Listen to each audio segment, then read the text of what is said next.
Vjeronauka, to je prava nauka. Govori Gospode, sluga tvoj te sluša. Dragi drugari, iako ne možemo da idemo na vjeronauku, vjeronauka dolazi nama, u naše domove. Tebe, samo tebe, žena mu je duša. Zato pratite nastavu na internetu, gledajte časove koje su za vas pripremili vaši sveštenici i vjeroučitelji. Slava Otcu, Sinu i Svetome Duhu. Vjeronauka u kući. Vjeronauka u kući.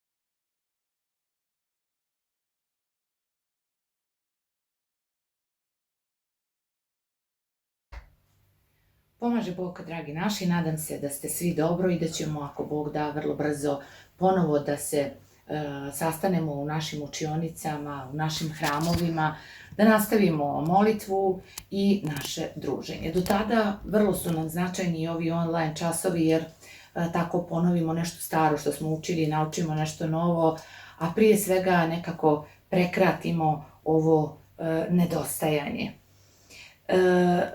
Kao i na svakom drugom času, tako i ovaj počinjemo sa molitvom Bogu, a sada će naša Vladana Marković, učenica srednjoškolske grupe škole vjeronauke pri Cetinskom manastiru, da izgovori molitvu Oče naš, mi ćemo naravno svi da joj se pridružimo.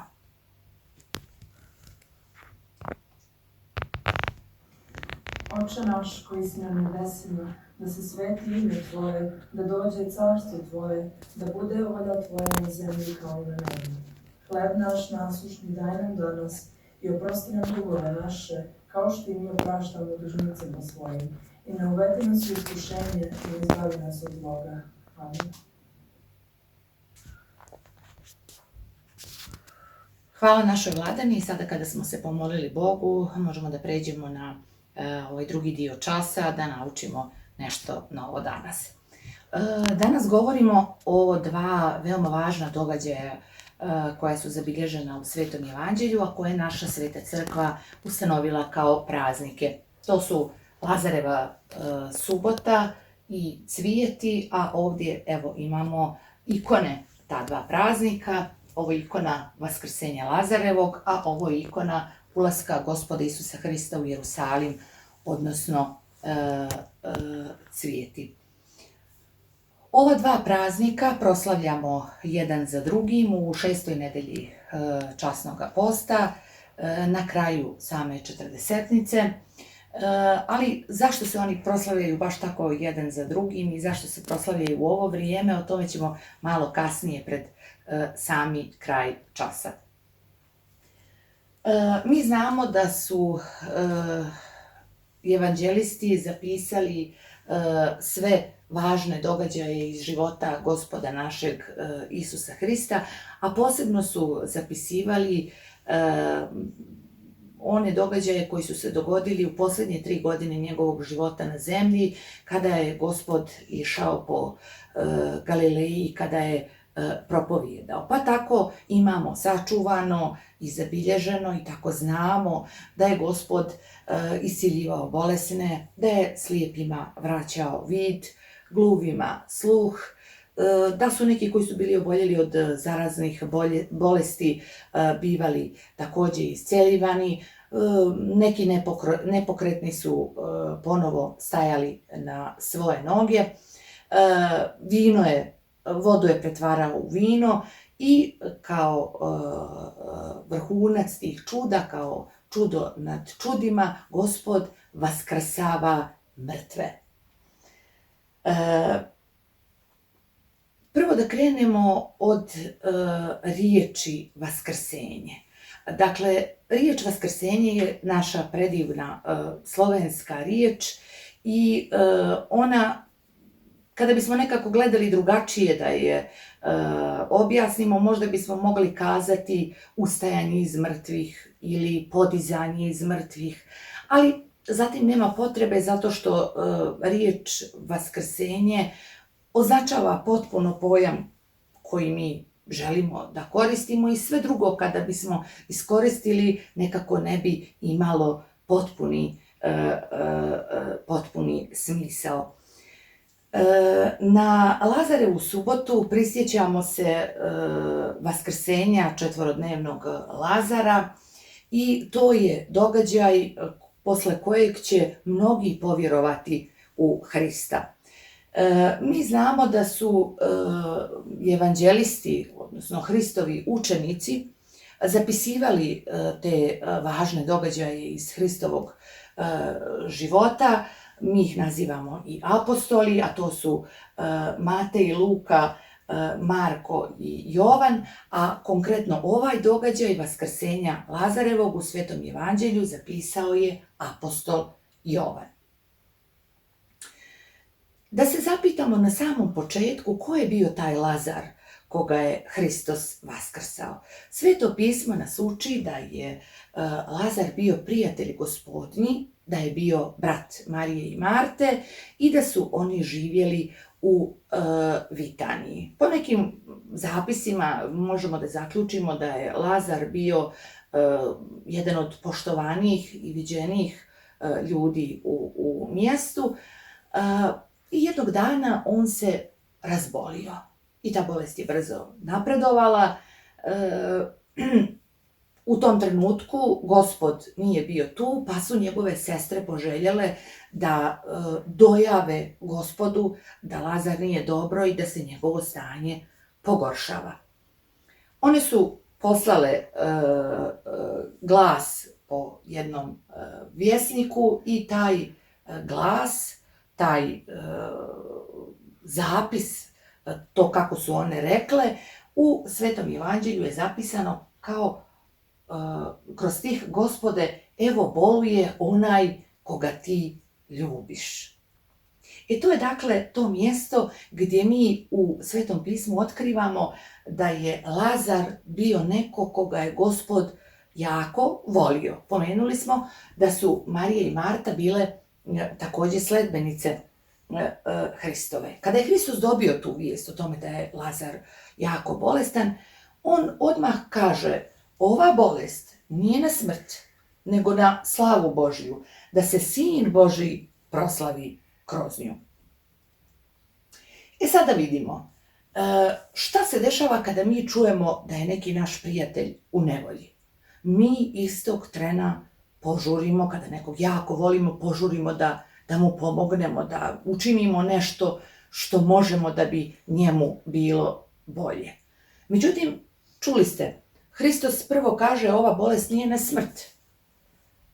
I on ne kreće istoga trena u Vitaniju nazad da pomogne kako može i koliko može Lazaru, nego ostaje još uvijek tu gdje je. Što nama kao ljudima može biti veoma čudno. Kako on je njegov prijatelj, ljubljaše ga, njegove sestre su sljedbenice Hristove. Zašto to Hristos odmah ne ide da pomogne Lazaru? Međutim, Gospod ostaje tu gdje jeste i tako čeka još 2 dana. Nakon 2 dana Hristos kaže svojim učiteljima: Lazar, prijatelj naš, zaspao, idem da ga probudim. Jer prethodno on kaže njima: hajdemo nazad u Judeju. I kada on njima kaže hajdemo nazad u Judeju, oni se pobune, zato što je on u Judeji prethodno bio u opasnosti, njega su tamo htjeli da kamenuju, taj put ni malo nije, oni ne misle da će taj put biti dobar za njega, boje se da će on da strada tamo. I kada on njima kaže: Lazar, prijatelj naš, zaspao je, idem da ga probudim, oni ne shvataju na početku šta on njima hoće da kaže, nego ga odgovaraju da ne ide, pa kažu: pa dobro, Gospode, ako je zaspao, ustaće, zašto ti sad da se vraćaš u Judeju i da izlažeš sebe u takvoj opasnosti? On će se svakako probuditi. I tada Hristos shvata, odnosno uviđa da njegovi učenici nisu najbolje razumjeli šta je on htio njima da kaže. I sad on već onako jasnije izgovara i kaže: Lazar umrije i milo mi je zbog vas što nisam bio ondje, da vjerujete, nego hajdemo njemu. Ovdje, dakle, već bivamo obavješteni da je Lazar zaista umro i vidimo te nagovještaje čuda koje će se desiti nad mrtvim Lazarom. Vidimo i da Gospod nije običan prijatelj koji kao mi mora da požuri da bi pomogao onima koje voli kada su u nevolji. Nego je Gospodu kao Sinu Božijem sve moguće, pa tako i da umrle vraća u život. Šta još ovdje zapažamo? Zašto Hristos kaže, milo mi je zbog vas što nisam bio ondje da vjerujete? Vidimo da apostoli baš i ne razumiju šta im Gospod govori. Oni su već podosta vremena proveli sa njim dok je propovijedao, znaju i vjeruju da je Hristos Sin Božji, svojim očima su vidjeli mnoga čuda koja je Gospod činio i sve to dobro. Ali oni i dalje ne razumiju do kraja šta znače njegove riječi. Lazar, prijatelj naš, zaspao je, no idem da ga probudim. Da je Hristos bio pored Lazara kada se on razbolio ili da se zatekao, na primjer, tamo u trenutku njegove smrti, čudo vaskrsenja ne bi bilo toliko upečatljivo koliko će biti sada kada je Lazar već 4 dana mrtav. Time će i Hristovi najbliži učenici ponovo dobiti priliku da svojim očima vide ono o čemu im Gospod puno puta govori. Ja sam vaskrsenje i život koji vjeruje u mene, ako i umre, živjet će. I upravo zbog toga Hristos se ne žuri u Judeju, iako je njegov prijatelj teško bolestan. On želi da vaskrsenje Lazarevo ne bude samo na korist Lazaru, nego i mnogim drugima oko njega. I zato on i kaže ranije, kao što smo kazali, ova bolest nije na smrt, nego na slavu Božju, da se Sin Božji proslavi kroz nju. I vidjet ćemo kasnije kroz razgovor koji su to svi drugi koji će vaskrsenje Lazarevo da utvrdi u vjeri ili privuče Hristu. Sad ovdje imamo još jedno važno pitanje, a to je pitanje koje se odnosi na jednu rečenicu koju dalje čitamo u Svetom Evanđelju. Dakle, kada Gospod kaže apostolima da on ipak planira da se vrati nazad u Judeju i da prosto, bez obzira kakva opasnost tamo može da ga snađe, on će da ide na taj put. Jedan od njegovih učenika, Toma, koga mi iz Evanđelja poznajemo i kao nevjernog Tomu, istog trena izgovara, hajdemo i mi da pomremo s njim.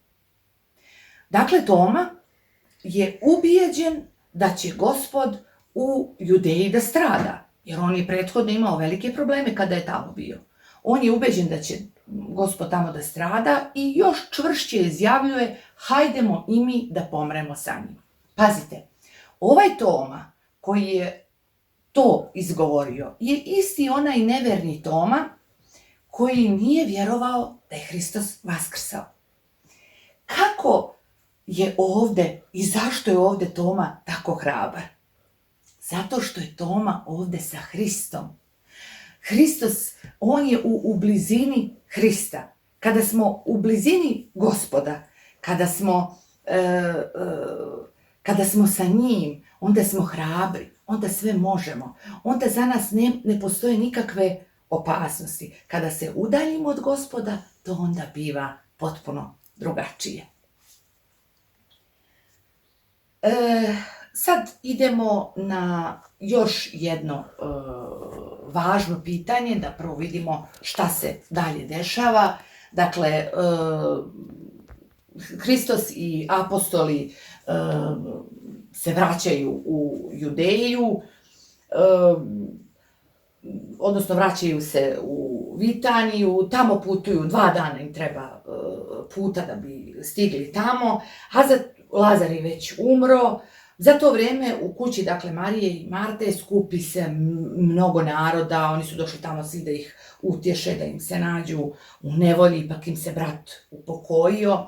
A običaj kod Jevreja je bio da pokojnik se sahrani u roku od 8 sati od kada umre i onda se, svi pokojnici su se kupali, pa su se premazivali nekim mirisnim uljima, umotavali su se u trake, a na glavu bi im se stavljao tako neki ubrus ili neki peškir i sahranjivani su uglavnom u otvore nekih pećina, jeli? I sad, dakle, Gospodi apostoli se vraćaju u Vitaniju, Marta čuje da je Gospod stigao u selo i odmah izlazi pred njega i pomalo negdje razočarano i možda u toj njenoj rečenici možemo naslutiti da je tu postojala i neka doza prekora što on nije požurio, ipak su oni prijatelji, oni svi njega vole i on njih voli. I ona kaže Gospodu, Gospode, da si ti bio ovdje, ne bi umro brat moj. Pazite kako ona to izgovara.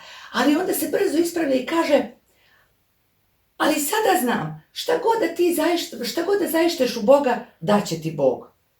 I Gospod vidi je tako potrešenu, tako tužnu, on njoj kaže, vaskrsnuće brat tvoj. E sad, u ovom trenutku, kada ona čuje tu rečenicu, kao i apostoli maločas, kada nisu shvatili šta im Gospod govori, da je Lazar zapravo umro, da nije zaspao, ona također ne shvata ovdje šta njoj Hristos govori, nego kaže, znam da će vaskrsnuti o vaskrsenju posljednji dan. Dakle, ona misli na opšte vaskrsenje. Ne shvata šta joj Hristos govori. Ona voli Hrista, kao i apostoli što ga vole, i vjeruje mu, ali njena ta ljudska priroda i slabost joj ne dozvoljavaju da prosto na prvi pokušaj primi sve te blagoslove koji se pred njom otvaraju. I Hristos joj tada odlučno kaže, ja sam vaskrsenje i život, koji vjeruje u mene i ako umre, živjet će. Vjeruješ li u ovo? Pita je nakon toga. A Marta odgovara, pazite sad ovu rečenicu, ona kaže, da Gospode, ja vjerujem da si ti Hristos, Sin Božji, koji dolazi u ovaj svijet. I sad ovdje možete nekako kao da se ta rečenica ne završava u potpunosti. Takav neki utisak možete da steknete. Vidjet ćete koji trenutak kasnije da se ovdje ne završava, dakle, Martino nedovoljno razumijevanje Hristovih riječi, da ne kažemo ta njena sumnja. Još će ona kasnije pokazati to neko nerazumijevanje. A Marta je inače neko ko je u Evanđelju opisan kao ličnost koja možda malo teže prihvata nove i nepoznate stvari. Lakše joj je da se drži sigurnog, utavanog puta i možda tih nekih krutih pravila, nego da prevaziđe tu svoju neku unutrašnju udobnost i da se do kraja otvori za novo. Šta se dalje dešava? Marta se vraća kući po svoju sestru Mariju, da joj kaže da je došao Gospod, da je traži. Marija trči ka Gospodu, za njom kreće i veliki broj judejaca, komšija, prijatelja, svi koji su se tada zatekli u njihovoj kući, koji su došli da ih utješe zbog smrti Lazara, a Marija pada pred noge Gospodu i plačući izgovara isto što i Marta. Gospode, da si ti bio ovdje, ne bi umro moj brat. I tu plače i narod koji je bio pored nje. Ima i onih koji zajedljivo kažu i zajedljivo se pitaju, ne mogaše li ovaj koji otvori oči slijepome učiniti da i ovaj ne umre? Kada je vidio Mariju kako plače i kada je vidio ostali narod kako oplakuje Lazara, Gospod se, kaže se u Svetom pismu, potrese i Isus zaplaka. Zašto Gospod plače ovdje? Pa Gospod plače zato što vidi smrt kao jednog velikog pobjednika nad čovjekom. Bog nije ljudima dao smrt. nama je smrt posljedica našega grijeha, našeg pada u grijeh. I sad Gospod vidi koliko ta smrt sije straha, tuge među nama ljudima, a nije nam od Boga data. I tu se kaže u Svetom pismu, kada Gospod vidi kako sav taj narod plače, kaže Isus zaplaka. Ovdje je vrlo interesantno da naučite jedan interesantan podatak vezano za ovaj stih Isus zaplaka. To je zapravo najkraći stih u Novom Zavjetu. I sad šta se dešava sa svim tim narodom koji je došao tu? Već smo rekli, dakle, neko onako pomalo sumnjičavo kaže da Pazar ovaj koji je sad vratio vid slijepome, zar nije mogao i učiniti to da i ovaj ne umre? A ovi opet neki drugi, kad su vidjeli kako Gospod plače, njima je to bio pokazatelj koliko on njega voli. Pa kažu, gle kako ga ljubljaše. A sad da odgovorimo na jedno pitanje, zašto Marija izgovara potpuno iste riječi kao i Marta. Dakle, Marija isto kaže, Gospode, da si ti bio ovdje, ne bi umro brat moj. Marija u Svetom pismu je opisana kao neko ko drugačijeg duha od Marte. Ali šta se ovdje dešava? Opet Hristos nije bio tu kada se njihov brat upokojio. Kada se dese neke teške i tužne stvari, neki tužni događaji, kada se susretnemo sa nekim bolnim trenutkom u našem životu, onda može da se desi da neki ljudi koji se nalaze oko nas, da imaju izvestan uticaj na nas, na naše mišljenje, na naše shvatanje stvari i događaja. I sad pazite, dakle, Marta i Marija su potpuno drugačije duhom, one su rođene sestre, one su sledbenice Hristove, jako vole Gospoda, obje, ali nekako kao da se osjeća uticaj svih tih ljudi koji su se tu našli, sve te sumnje, da šta bi se desilo da je Gospod bio tu sa njima. Ali opet ne smijemo zaboraviti činjenicu da su Marija i Marta sljedbenice Hristove, da one njega vole i da mu vjeruju. I onda je i njihov sud takav, Gospode, da si ti bio ovdje, ne bi umro brat moj. One ne kažu, Gospode, zašto si zakasnio? Da si došao na vrijeme, brat bi bio živ, Lazar bi bio živ. One kažu, da si ti bio ovdje, čvrsto vjeruju da on ne bi umro. Eto, zamislite onda koliko u nekim našim životnim stvarima mogu, pogotovo u nekim teškim trenucima, koliko uticaj ljudi oko nas koji se nalaze može biti veliki. Zamislite koliko to može biti pogubno na našu dušu ako ti ljudi nisu vjerujući. Šta mi u tom nekom trenutku kad se malo odmaknemo od Hrista, kada nismo blizu Hrista, kako mi možemo da zaključimo i kako da neke stvari shvatimo? Moramo da budemo jako pažljivi i da stražimo neprekidno nad našom dušom.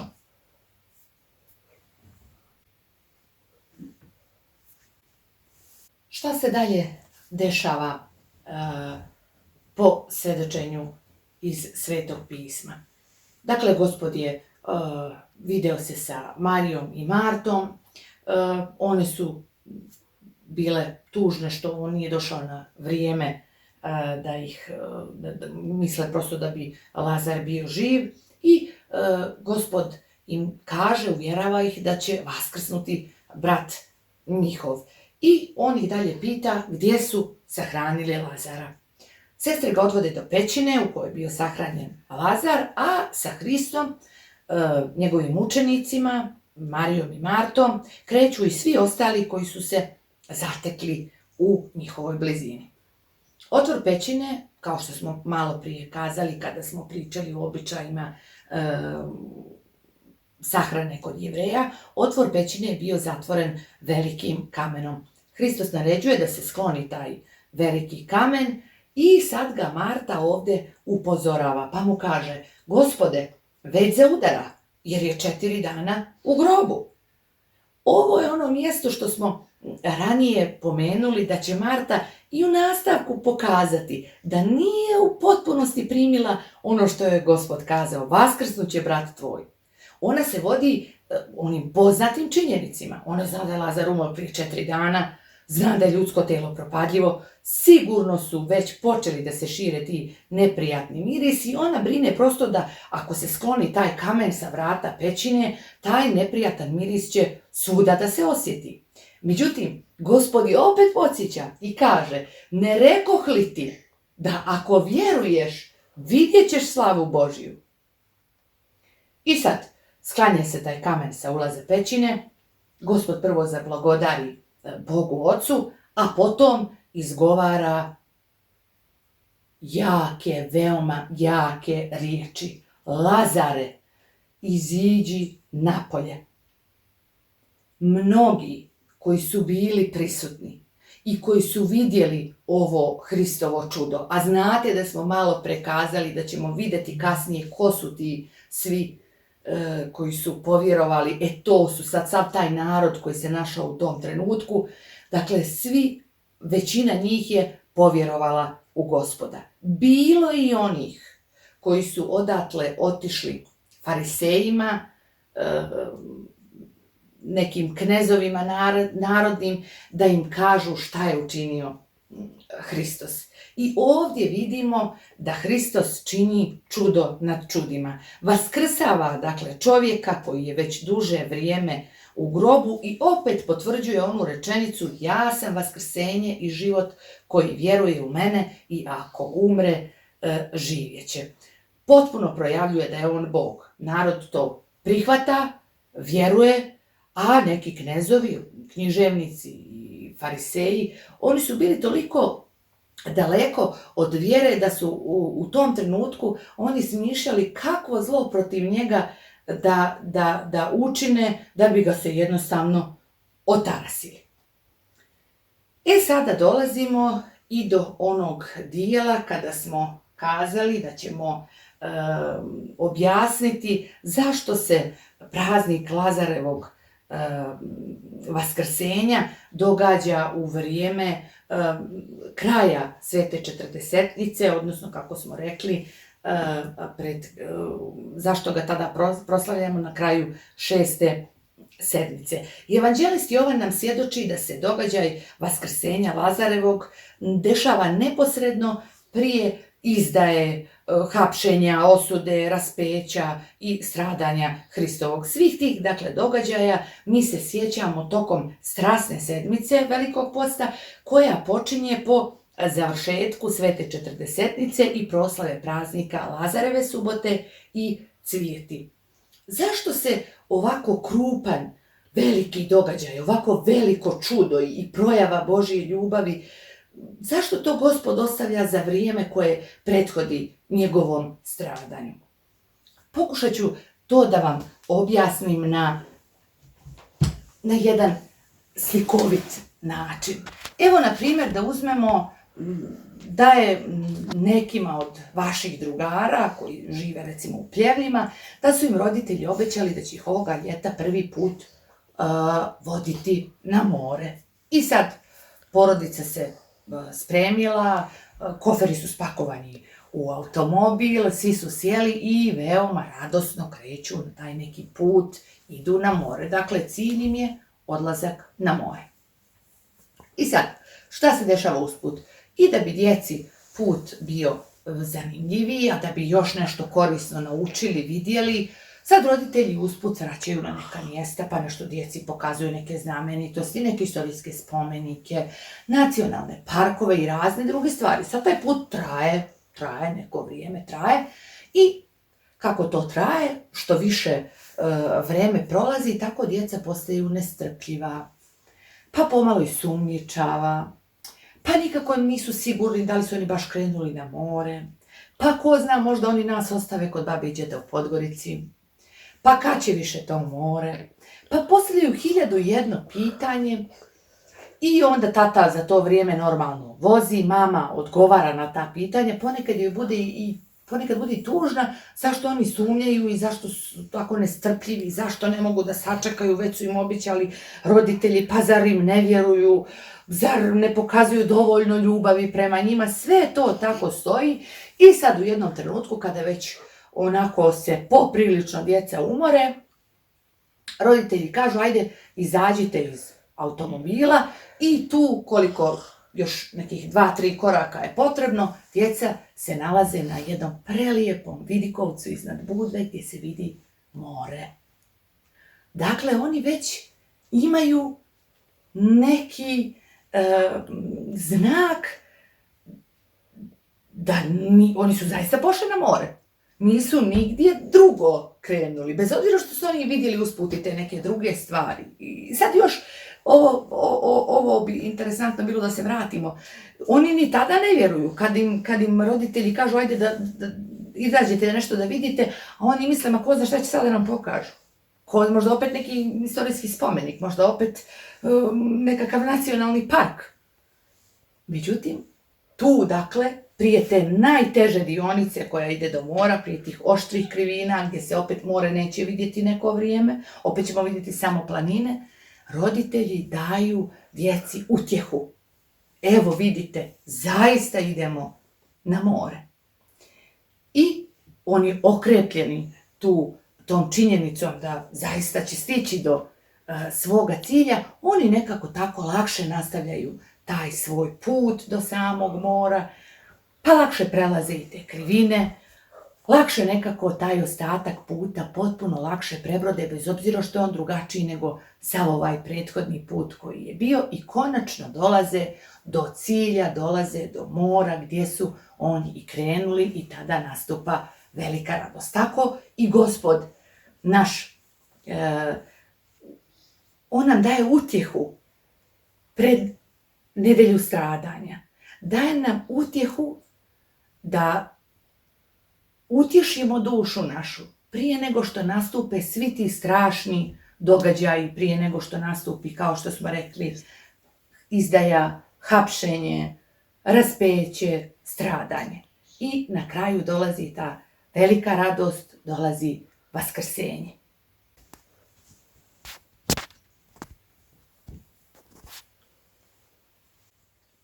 U našem narodu ovaj praznik Lazareva subota naziva se još i vrbica, zato što se na večernjoj službi uoči praznika Cvijeti osvećuju mlade vrbove grančice, njima mi kitimo crkve, ikone, a potom djeca i odrasli nose te vrbove grančice i malena zvona u liti oko hrama i tako najavljuju dolazak praznika Cvijeti, odnosno ulaska Gospoda Isusa Hrista u Jerusalim.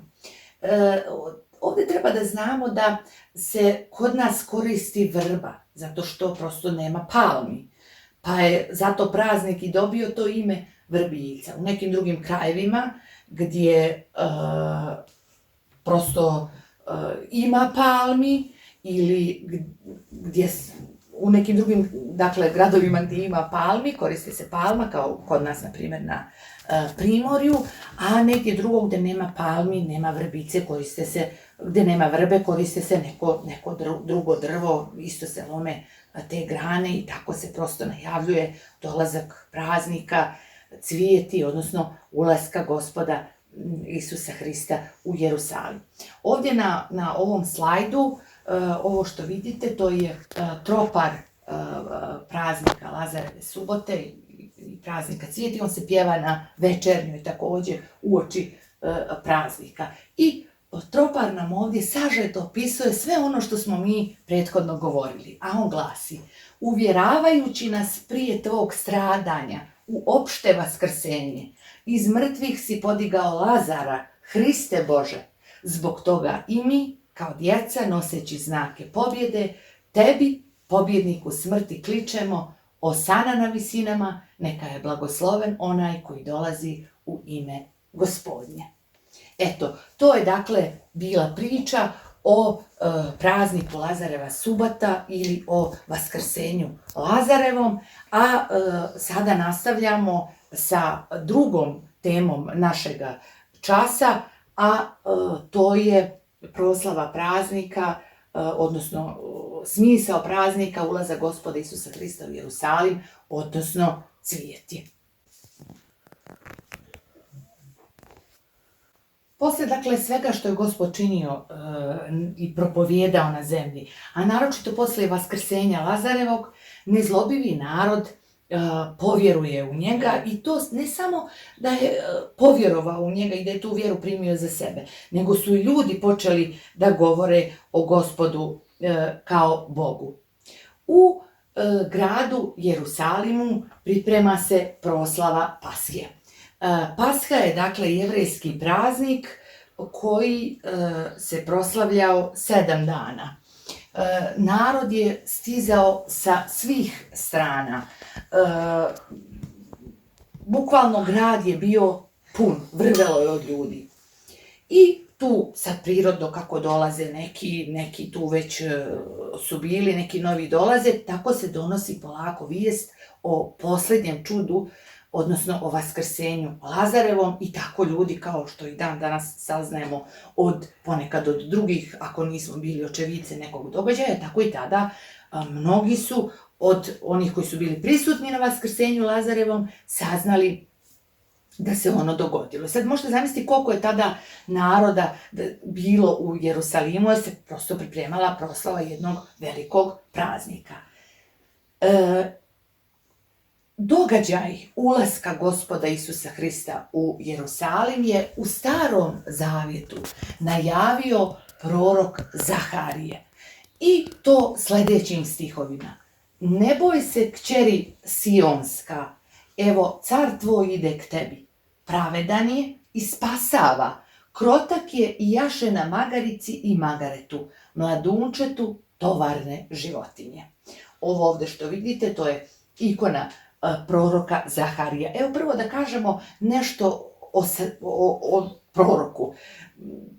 On je, dakle, bio i sveštenik, a poticao iz jedne veoma ugledne, stare, judejske, prvosvešteničke porodice, a živeo je krajem 6. i početkom 5. vijeka prije Hrista. U ovim stihovima iz Staroga Zavjeta tačno možemo da vidimo sve ono što se desilo u trenutku ulaska Gospoda Isusa Hrista u Jerusalim. Gospod je poslao svoje učenike u jedno selo i rekao je da mu dovedu magare. Tada je on tamo rekao, ako neko bude pitao slučajno šta će ti to magare, ti kaži Gospodu treba. I sad su učenici pošli da dovedu magare. Koji je simbol magareta? Odnosno magarca. Magare simbolizuje mir. Sa druge strane, konj simbolizuje rat, nemire. Sve što Gospod radi sa nekim smislom, sa nekom trajnom porukom. Pa tako i taj njegov ulazak u Jerusalim na magaretu, koji je tovarna životinja, ima taj dublji smisao. On, dakle, dolazi u miru i donosi mir. Kako ga dočekuje narod? Već smo rekli da je u Jerusalimu velika gužva, da se tamo priprema proslava Pashe, da su svi nešto zauzeti, da tu su sad i pazarni dani i sva što se tu dešava. Međutim, taj narod u Jerusalimu je žedan Boga. On je žedan ljubavi. I on saznaje da dolazi Hristos. I narod dočekuje poklicima Gospoda. Sa velikim poštovanjem ga dočekuju. Beru palmine grančice i bacaju svoju odjeću ispred njega da on gazi po toj njihovoj odjeći. To je znak velikog poštovanja.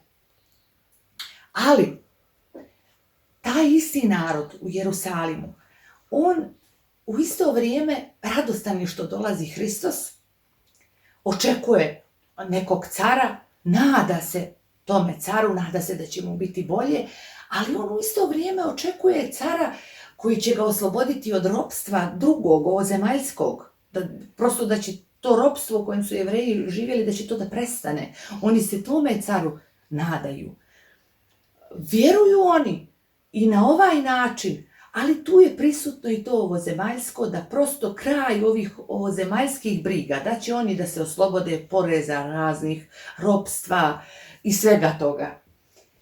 S druge strane, dakle, dok taj narod ide u susret Hristu i dok ga tako veličanstveno dočekuje i dok ga dočekuje poklicima Osana na visini, blagosloven koji dolazi u ime Gospodnje, u istom tom trenutku, tamo negdje u gradu, sastale su se te starešine narodne, književnici, fariseji i svi ostali ti ljudi koji su imali neku vlast, neku ulogu i sad oni tamo raspravljaju o nekim drugim stvarima. Kako da taj praznik prođe baš po svim mogućim pravilima, kako da slučajno se ne ogriješe o zakon, kako da to sve nekako protekne, kako može u najboljem mogućem redu.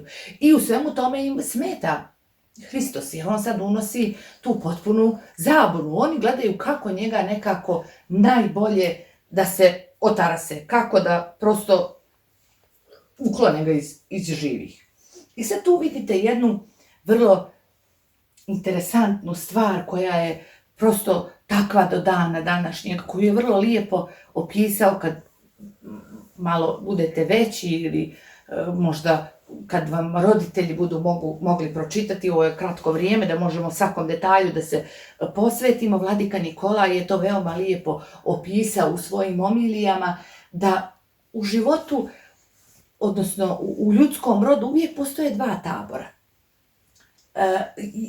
Jedni koji su za ovo i drugi koji su za ono. I to je ta vječita ljudska nesreća. Imate ove sa jedne strane ljude žedne Boga koji jure, kliču, traže tu ljubav Božju, a sa druge strane imate ove neke druge koji poštuju sad ta silna neka pravila, to oni sve kao žive po nekakvom zakonu i dok žive tako po tom zakonu oni gledaju kako će da se otarase ovoga protivnika. Kao što smo prethodno rekli, praznik cvijeti se nalazi na kraju same četrdesetnice i nakon njega počinje nedelja stradanja i on nas na neki način uvodi u sve te događaje strašne koji će se desiti nakon toga kada nakon ovog praznika, nakon ulaska Gospoda Isusa Hrista u Jerusalim. Evo došli smo polako do samog kraja današnjeg časa, pa bi bilo dobro da za kraj nekako posjetimo se tih glavnih stvari koje smo danas naučili ili ponovili. Prvo pitanje bi bilo kako se zovu dva praznika koja proslavljamo u 6. nedjelji časnoga posta. Ta dva praznika se dakle zovu Lazareva subota i cvijeti. Drugo pitanje bi bilo kojih događaja se sjećamo na ove praznike. Dakle, rekli smo na Lazarevu subotu sjećamo se vaskrsenja Lazarevog, a na praznik cvijeti sjećamo se ulaska Gospoda Isusa Hrista u Jerusalim. Treće pitanje bi bilo koji prorok je opisao ulazak Hristov u Jerusalim. Znamo da je to bio prorok Zaharija. I četvrto pitanje bi bilo ko je bio Lazar kojeg je Hristos vaskrsao. Dakle, najljepše kako je opisano je da je Lazar bio prijatelj Gospodnji, a mi smo pored toga naučili i da je Lazar bio brat Marije i Marte, koje su bile sljedbenice Hristove. Znamo da je on živio u Vitaniji, to je mjesto koje se nalazi nedaleko od Jerusalima, i znamo po nekim svjedočenjima iz Svetog pisma da je on možda bio među viđenijim i poštovanim ljudima u svome mjestu. Eto, dragi naši, nadam se da vas nismo previše opteretili. Ovo su dva jako velika i značajna praznika.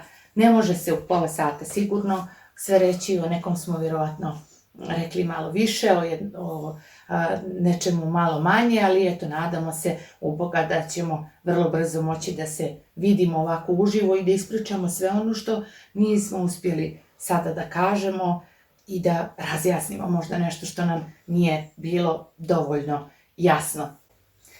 Hvala vam na pažnji. Ukoliko želite, možete nas zapratiti na Facebooku, na grupi Škola vjeronauke za mlade Sveti Petar Cetinski Cetinje i na Instagramu Veronauka Cetinje.